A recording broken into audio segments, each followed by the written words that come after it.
as a daily driver, it's very civilized until you put your foot down, screamer pipe happens, and all that sort of good choo-choo noises comes out, and you wet your pants, just like I do every time I hear a screamer pipe.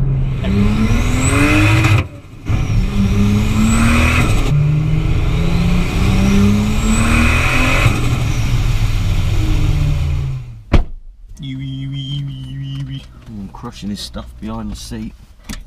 Start the weapons. Right, what's up guys? So today you join me from the driver's seat of a IS200. Now this is an update review on the previous review I've already done on this car, which I will include at the top right now. As the title may suggest, this IS200 is in fact turbocharged. It's running a Brogan Warner.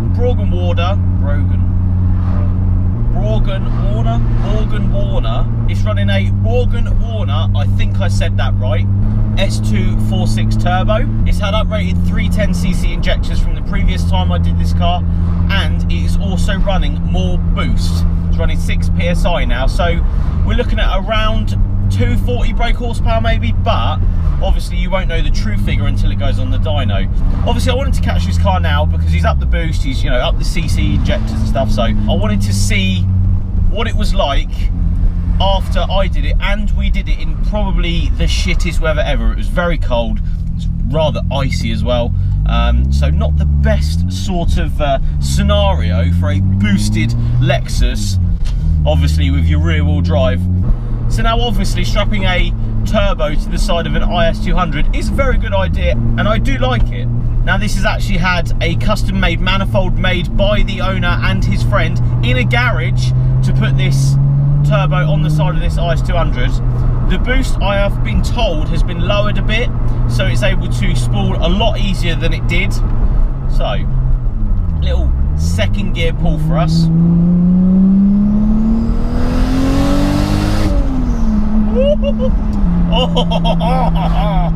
Oh yes.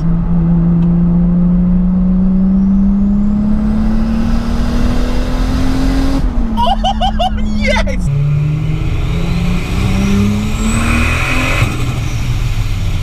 That sounds fucking awesome. Yes, this does have a cheeky screamer pipe on it as well. Has to be done in my opinion. Every turbocharged car, if it could have a screamer, should have a screamer on, in my opinion. Now obviously this being an IS200, it's still very comfy in here. The seats are still nice and supportive, yet comfortable. You've still got your heated seats. You've still got this fantastic 6-speed gearbox to go through all your gears. So first gear.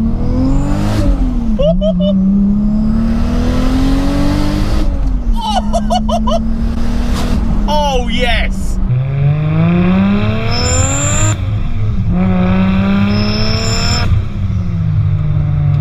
What a sound this car makes! The crest of boost is, don't get me wrong, quite high up on the rev range, but when it's on it, you can hear the little spool at about 3,000–4,000 RPM.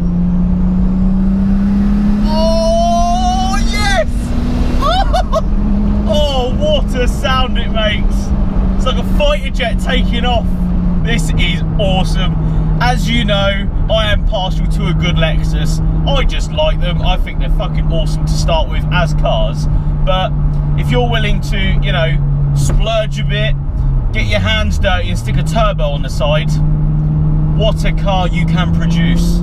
Especially with the crest of boost being relatively high up, but being brought down from when I do remember it.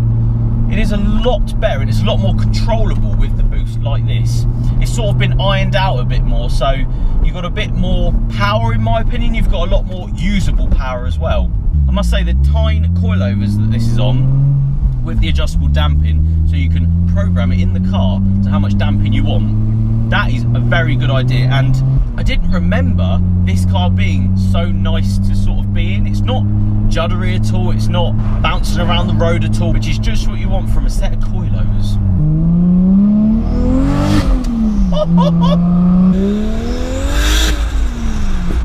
Now I wanted to catch this car just after he had put the injectors in and up the boost a little bit and fix a couple of teething problems, just to see how the boost is now before he goes any further.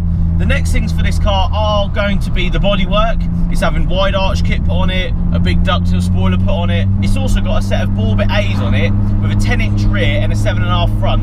Now that's all going to change again once he wide arches it, and he's going to put the full set of 10s all around the car. That should look so good. Nice and thick, that's how we like it. Right, little third gear pull for us. Hear that turbo whining?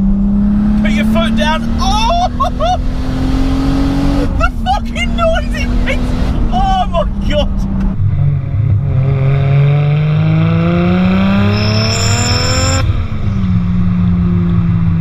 What a car! And it tracks and performs with the wider set wheels so well. There's no slip at the back with obviously the 10J rears, and the front sort of tucks in quite nicely with the 7.5s. Really well set up, this car. Very, very impressed. Oh, there it is! Oh, yes! Sort of there, 3.5, 4 grand. Oh, and when you come off, it just dumps everywhere and just see all these choo-choo beautiful noises. Oh, I love it. So guys, let's have a look around this IS200 Turbo. Now, fantastic bit of scenery today. We've got a tractor over there. We've got a micro light out there, which you probably can't see on the GoPro, but let's get back to the car. I actually had one of these in this colour and I loved it. The tinted windows are standard with the half leather interior, really works. It's a nice package as standard, heated seats, you know, all that sort of good stuff. But we're on about the modifications, that's what we want to know. So, obviously turbocharged, it's got a fat intercooler on the front, fantastically cut into the bumper, as in they've cut the bumper off. This is function over form, I think, if anything. So the functionality of that being there is better than the bottom of the bumper. I love that sort of stuff. Obviously this car is about to go in to get, you know, loads of bits done to the bodywork. So to actually get these wheels to fit, he's you know, brought out, or you know, flared the arches in an interesting way, but he doesn't care because he knows full well that the wide arch kit will cover all that. This build is more of a, you know, it's the functionality of making everything work before it starts to look pretty, which is, you know, that's how we like it sometimes. That's how we like it. So it's nice to grab it in this state before he goes any further with, you know, spoilers and wide arches. But I can't wait to see what it looks like after. Obviously, coming around the back, the rear lights have been tinted, so they're an all red with the clear bottom. I actually prefer that a lot more to the obviously standard completely clear. 10J rears, which look fantastic.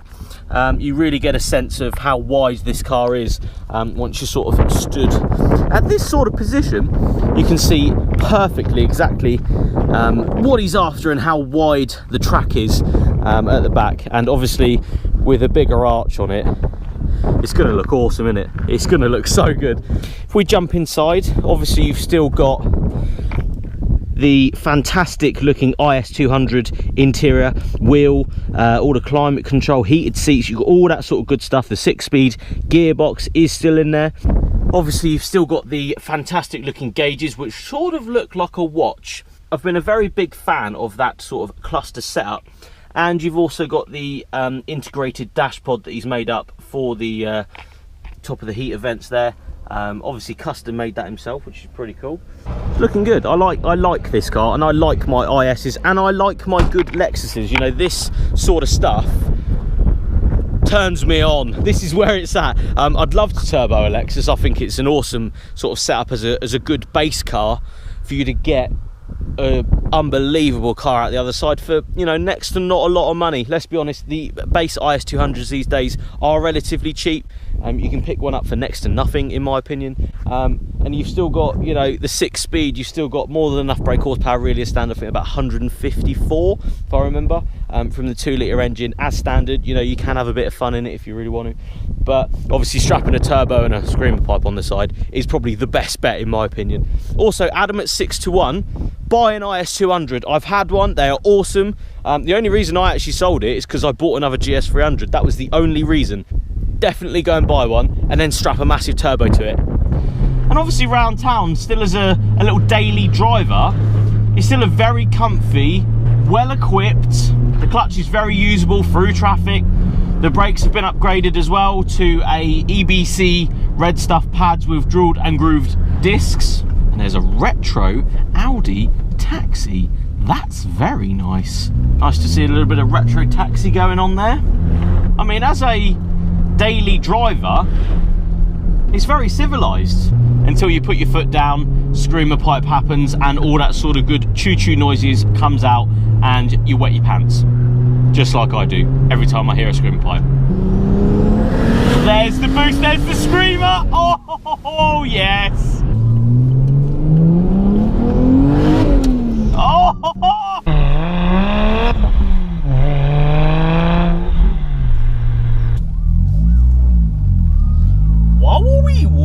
That's the noise the steering wheel is making then.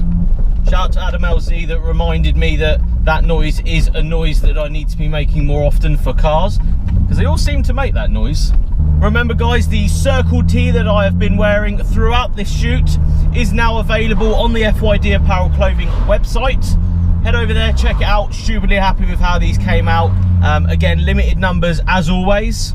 Also, the hoodies are on pre-order at the moment with around a 2-week lead time. So if you want one of them with the Diamond Cross design on it, then head over to there and cop yourself one of them. Again, limited numbers as always. So guys, I hope you liked the video. Make sure you like, share and subscribe, and I'll see you on the next one. Cheers guys.